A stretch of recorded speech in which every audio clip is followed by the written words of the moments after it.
Assalamualaikum warahmatullahi wabarakatuh. Yang terhormat Ibu Dian Eka Ermawati dan Ibu Solihah Rohmani, selaku dosen pengampu praktikum teknologi semi solid, Pak Asisten Praktikum dan teman-teman semua, kami kelompok 7 yang beranggotakan Siti Nur Hasanah, Sukmania Indra, Kamila Fitriani, Tarisa Putri Mayangsari, Unsa Azifatur Rohmah, Wanda Putri Ardani, Warodwi Supatuna, dan Yafia Nuryansyah. Kami akan mempresentasikan hasil kerja kelompok kami tentang krim zinc oxide. Kali ini, kami akan membahas mengenai latar belakang, selanjutnya ada rancangan formulasi, ada cara pembuatan, pemberian bahan, dan desain kemasan. Next. Yang pertama, latar belakang. Sediaan semi solid atau semi padat merupakan sediaan topikal yang diaplikasikan pada kulit untuk mencapai efek lokal atau efek sistemik. Secara umum, sediaan semi solid terdiri atas dua fase, yaitu fase minyak dan fase air. Sediaan semi solid memiliki berbagai macam jenis, diantaranya salep, krim, gel, pasta, suppositoria, dan lotion. Salah satu jenis sediaan semi solid yaitu krim. Menurut Departemen Kesehatan Republik Indonesia tahun 1979, krim merupakan bentuk sediaan setengah padat berupa emulsi mengandung air tidak kurang dari 60% dan dimaksudkan untuk pemakaian luar. Kondisi masyarakat sekarang ini dalam bidang kesehatan mulai memprihatinkan. Semakin bertambahnya zaman, masyarakat semakin hidup secara instan. Salah satunya dalam mengurus anak. Kebanyakan orang tua zaman sekarang lebih memilih menggunakan pampers kepada anak bayi, bahkan bayi baru lahir. Kebiasaan menggunakan pampers dalam jangka waktu yang lama dapat membuat iritasi atau ruam pada kulit bayi atau biasa disebut dengan ruam popok. Hal tersebut bisa terjadi karena kulit bayi yang masih sensitif kontak langsung dengan urin atau tinja dalam waktu lama. Berdasarkan kasus tersebut, maka kami peneliti mencoba membuat rancangan formulasi sediaan semi solid berupa krim zinc oxide.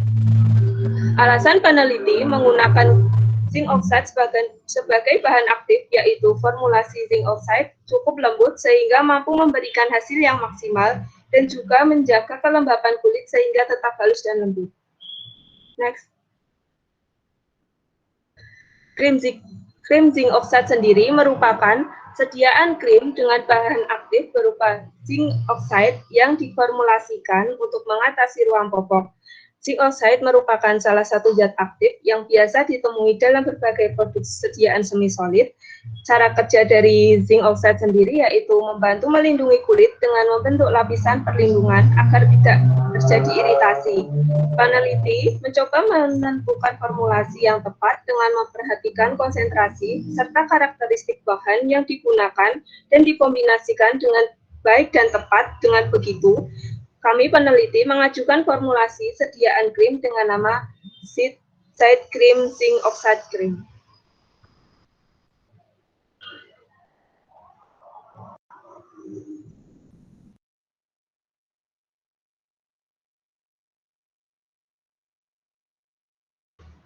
Next. Kemudian selanjutnya ada rancangan formulasi. Next. Yang pertama, bahan yang kami gunakan itu ada zinc oxide. Jadi menurut Damayanti dan kawan-kawan tahun 2018, penggunaan zinc oxide pada produk kosmetik dibatasi oleh BPOM RI dengan kadar maksimum yang diperbolehkan adalah 25% dari total sediaan. Pembatasan ini didasarkan pada risiko bahwa ZNO dengan kadar besar dapat menimbulkan reaksi fotokatalitik dengan menghasilkan senyawa radikal atau ROS dan fotosensitasi. Sehingga dalam sediaan krim ini kami menggunakan zinc oxide dengan konsentrasi 10%. Zinc oxide di sini itu menjadi zat aktif dari sediaan krim. Kemudian, dalam sediaan krim ini digunakan dua macam emulgator atau agen pengemulsi, yaitu asam stearat dan TEA atau triethanolamin. Menurut Sehro dan kawan-kawan tahun 2015, asam stearat berfungsi sebagai emulgator atau agen pengemulsi, Biasanya asam stearat dikombinasikan dengan TEA agar kemampuan untuk mengemas molekul-molekul zat aktif di permukaan akan lebih kuat, sehingga dapat menambah kekuatan lapisan antarmuka dan menambah kestabilan sediaan. Selain itu, asam stearat dalam sediaan krim ini juga digunakan sebagai basis fase minyak yang lambat dalam menyerap udara, sehingga mampu menutupi kekurangan dari zat aktif. Konsentrasi yang kami gunakan untuk asam stearat itu sebesar 13% dan TEA sebesar 2%. Nah, itu berdasarkan krim yang dibuat oleh Rosidi dan kawan-kawan tahun 2018. Kemudian bahan selanjutnya gliserin. Gliserin yang kami gunakan itu konsentrasinya 7,5%. Menurut Sukmawati dan kawan-kawan, gliserin ini digunakan sebagai pemaikan karena gliserin merupakan komponen higroskopis yang dapat mengikat air dan mengurangi jumlah air yang meninggalkan kulit. Kemudian ada BHT atau butyl hidroksitoluen. Butyl hidroksitoluen ini berfungsi sebagai antioksidan, yaitu untuk melindungi fase minyak agar tidak mudah mengalami oksidasi oleh oksigen di udara. Menurut Sehro dan kawan-kawan tahun 2015, pada fase minyak lebih mudah mengalami oksidasi karena memiliki ikatan rangkap yang jumlahnya banyak, karena memiliki asam lemak tak jenuh, di mana ikatan rangkap tersebut akan putus dan berikatan dengan oksigen dari udara hingga menimbulkan bau tengik. Kemudian, menurut Yuliana tahun 2015, untuk sediaan topikal, konsentrasi yang digunakan itu untuk BHT sekitar 0,075 sampai 0,1%. Sehingga dalam sediaan krim ini kami menggunakan BHT dengan konsentrasi sebesar 0,01%. Untuk selanjutnya, dalam sediaan krim ini digunakan dua pengawet yaitu Nipagin dan Nipasol. Menurut Herlambang 2014, Nipagin dan Nipasol digunakan sebagai pengawet bakteri dan antifungi. Nipagin digunakan sebagai pengawet fase air karena lebih larut dalam air, sedangkan Nipasol digunakan sebagai pengawet fase minyak karena lebih larut dalam minyak. Menurut Rowe dan kawan-kawan 2009, Nipagin atau metilparaben digunakan sebagai pengawet dalam sediaan kosmetik. Pada sediaan topikal, Nipagin digunakan antara 0,02 sampai 0,3%. Menurut Rowe dan kawan-kawan 2009, Nipasol atau propilparaben digunakan sebagai pengawet antimikroba dalam kosmetik, produk makanan, dan sediaan farmasetis. Konsentrasi propilparaben dalam sediaan topikal berkisar 0,01% sampai 0,6%. Sehingga kami menggunakan Nipagin dengan konsentrasi 0,2% dan Nipasol 0,1%. Twin 80 dalam sediaan krim ini berfungsi sebagai emulgator. Menurut Rahayu 2015, Twin 80 cocok digunakan karena memiliki HLB 15,0. Twin 80 merupakan emulgator non-ionik yang memiliki keseimbangan lipofilik dan hidrofilik, bersifat tidak toksik, tidak iritatif, memiliki potensi yang rendah untuk menyebabkan reaksi hipersensitivitas serta stabil terhadap asam lemah dan basa lemah. Yang terakhir ada Aquades. Aquades ini sebagai pelarut. Pada sediaan krim yang kami buat, Aquades dibuat dalam konsentrasi lebih dari 60%, karena menurut Departemen Kesehatan Republik Indonesia tahun 1979, krim adalah sediaan setengah padat berupa emulsi mengandung air tidak kurang dari 60%.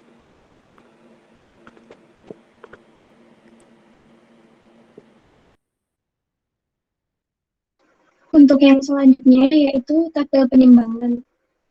Yang pertama, zinc oxide, yaitu ditimbang seberat 5 gram, kemudian asam stearat seberat 6,5 gram, TEA atau trietanoamin 1 gram, gliserin 3,75 gram, PHT 5 mg, Lipakin 100 mg, Lipasol 50 mg, Twin 80 3,5 gram, dan Aquades 30,095 gram. Next. Untuk yang selanjutnya yaitu cara pembuatan. Next. Yang pertama yaitu cara kerja dari pembuatan sediaan krim. Dengan cara 5 gram zinc oxide dicampur dengan 6,5 gram asam stearat, dicampur dengan 0,005 gram PHT, dicampur dengan 0,05 gram lipasol, kemudian dimasukkan ke dalam mortir, kemudian dimasukkan ke dalam cawan porselin, dipanaskan di atas water bath hingga terbentuk pasta minyak. Kemudian 1 gram TEA dicampur dengan 3,75 gram gliserin, dicampur dengan 0,1 gram Lipakin, dicampur dengan 3,5 gram Twin 80, kemudian dicampur dengan Aquades at 50 gram, dimasukkan ke dalam mortir. Kemudian dimasukkan ke dalam cawan porselin dan dipanaskan di atas water bath dan terbentuk fase air. Kemudian dari kedua fase tersebut dicampurkan, dimasukkan ke dalam mortir panas, dicampur dan diaduk hingga homogen hingga terbentuk sediaan krim. Metode yang digunakan dalam pembuatan sediaan krim ini yaitu metode peleburan. Prinsip pada pembuatan krim ini adalah dengan cara meleburkan bagian berlemak di atas panas air, kemudian ditambahkan air dan sabun emulsi dalam keadaan sama-sama panas, lalu diaduk sampai terjadi suatu campuran yang terbentuk krim.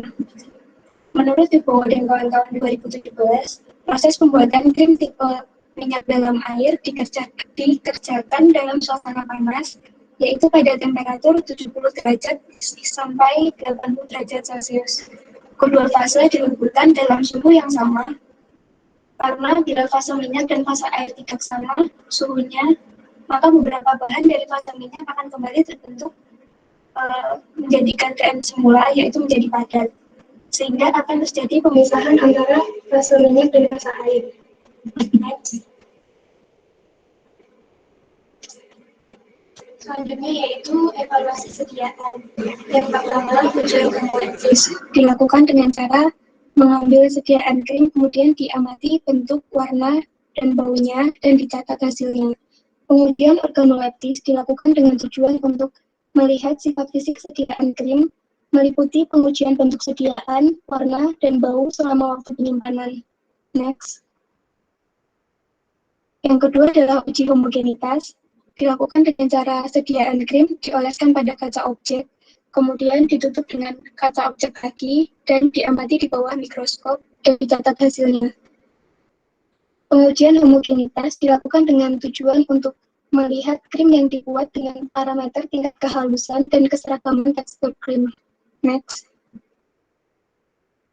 Yang ketiga adalah uji pH, dilakukan dengan cara stick pH universal dicelupkan ke dalam sediaan krim, kemudian diamati perubahan warna yang terjadi dan dicocokkan dengan indikator pH dan dicatat hasilnya. Uji pH dilakukan untuk mengetahui keamanan sediaan krim saat digunakan sehingga tidak mengiritasi kulit. Next.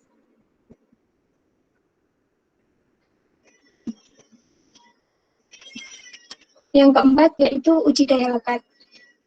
Uji daya lekat dilakukan dengan cara sediaan krim diletakkan pada objek kelas 1, kemudian ditutup dengan objek kelas 2, kemudian dipasang alat uji daya lekat, lalu diberi beban selama 1 menit, beban sebesar 1 kg, kemudian dilepaskan beban 80 gram, dan dicatat waktu objek kelas lepas. Pengujian daya lekat dilakukan untuk melihat kemampuan krim melekat pada kulit. Next. Selanjutnya yaitu uji daya sebar. Uji daya sebar ini pertama sediaan krim diletakkan pada cawan Petri A besar. Lalu di bawahnya diberi kertas MM. Kemudian cawan Petri A yang sudah diberi kertas MM ini ditutup. Lalu cawan Petri B kecil diberikan beban 50 gram, 100 gram, dan 150 gram. Kemudian diukur diameter rata-ratanya. Pengujian daya sebar ini dilakukan dengan tujuan untuk mengetahui seberapa luas krim yang dibuat menyebar di kulit. Next. Selanjutnya ada uji viskositas. Uji viskositas diawali dengan sediaan krim dimasukkan pada wadah viskometer VT04E atau Rionco rotor nomor 1. Lalu dipasang portable viskotester, lalu diamati perubahan jarum hingga stabil dan menunjukkan angka tertentu, dan kemudian dilihat hasilnya. Uji viskositas ini bertujuan untuk mengetahui tingkat kekentalan dari sediaan krim. Next. Selanjutnya yaitu uji proteksi. Uji proteksi yaitu pertama, kertas saring B dengan ukuran 2,5 x 2,5 cm ditetesi dengan parafin liquid sampai kering, lalu dioleskan tipis hingga merata. Lalu sediaan krim menjadi sediaan krim kertas saring B kering ditempelkan. Lalu yang kedua yaitu kertas saring A dengan ukuran 5 x 5 cm ditetesi larutan PP, kemudian dikeringkan menjadi kertas saring kering, lalu kertas saring B dan kertas saring A yang kering ditempelkan. Lalu ditetesi NaOH, diamati perubahan warna 5, 15, 30, 45, 60 detik dan serta 3 dan 5 menit. Dicatat hasilnya. Pengujian daya proteksi dilakukan untuk mengetahui kemampuan sediaan melindungi kulit dari pengaruh luar. Next. Selanjutnya yaitu uji tipe emulsi. Yang pertama, sediaan krim dioleskan pada kaca arloji, lalu ditetesi metilen blue, kemudian diamati perubahan yang terjadi. Lalu mikroskop dicatat hasilnya.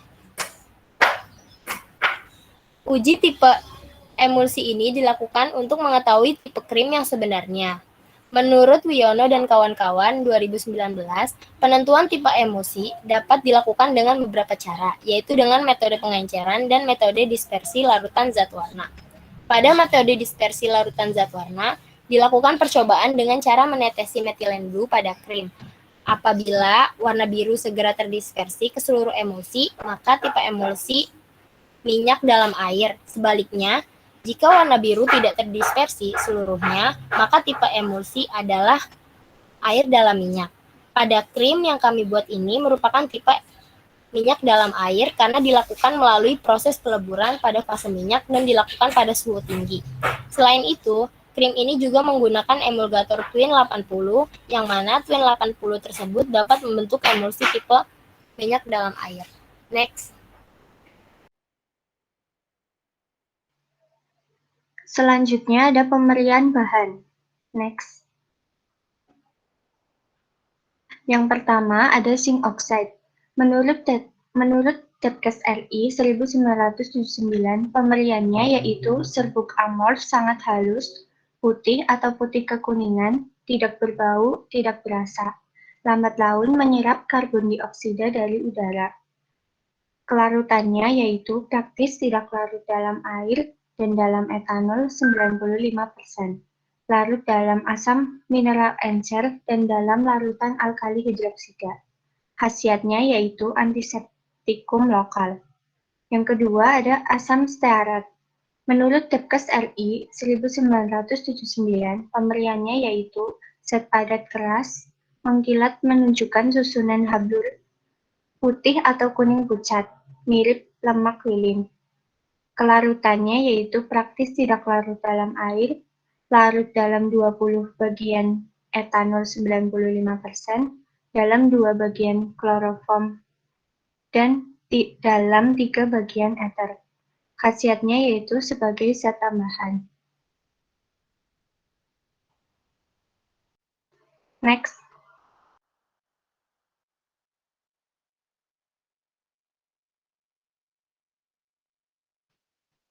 Yang ketiga ada TEA atau triethanolaminum.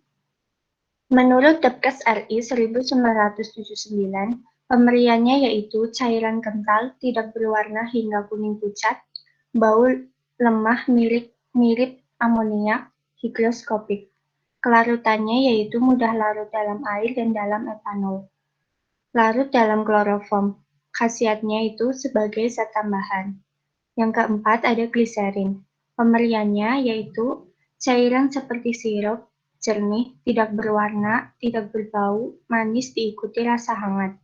Higroskopik, jika disimpan beberapa lama pada suhu rendah dapat memadat membentuk massa habril tidak berwarna yang tidak melebur hingga suhu mencapai lebih kurang 20 derajat.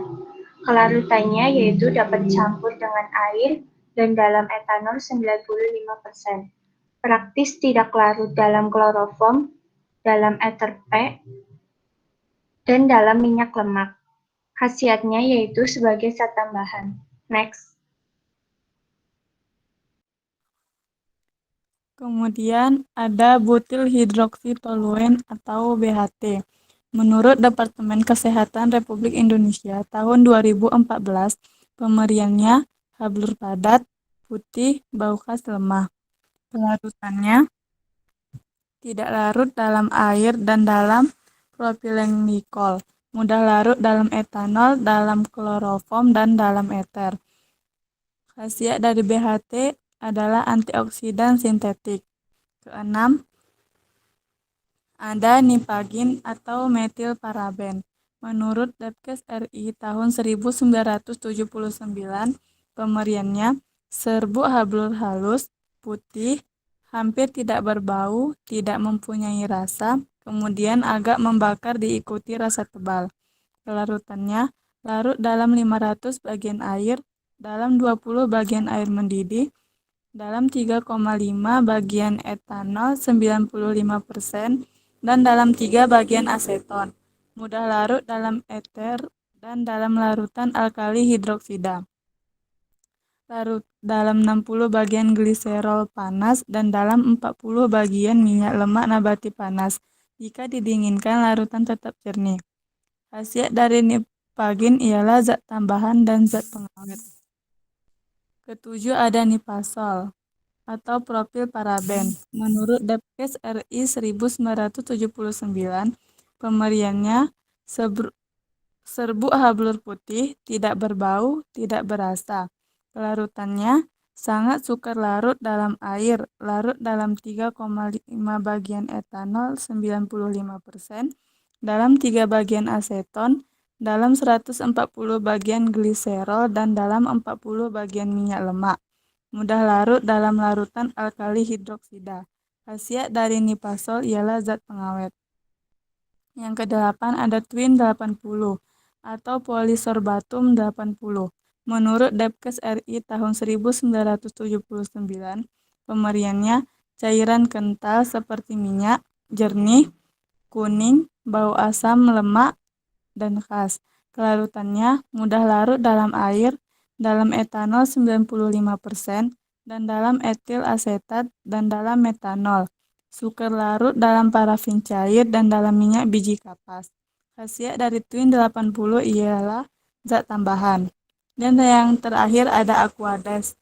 Menurut Depkes Republik Indonesia tahun 1979, pemberiannya yaitu cairan jernih, tidak berwarna, tidak berbau, dan tidak mempunyai rasa. Kelarutannya larut dalam semua jenis larutan. Khasiat dari Aquades ialah zat pelarut. Kemudian ada desain kemasan. Next.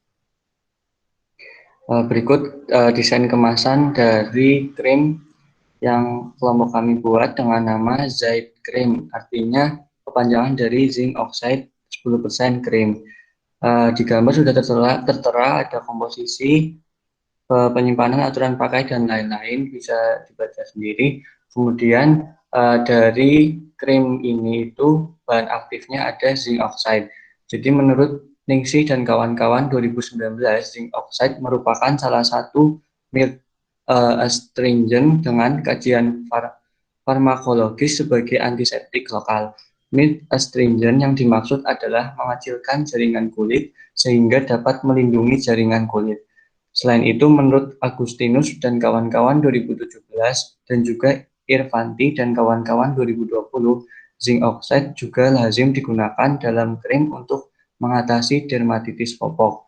Kemudian menurut Irvanti dan kawan-kawan 2020, fungsi zinc oxide dalam krim tersebut yaitu sebagai pelindung kulit.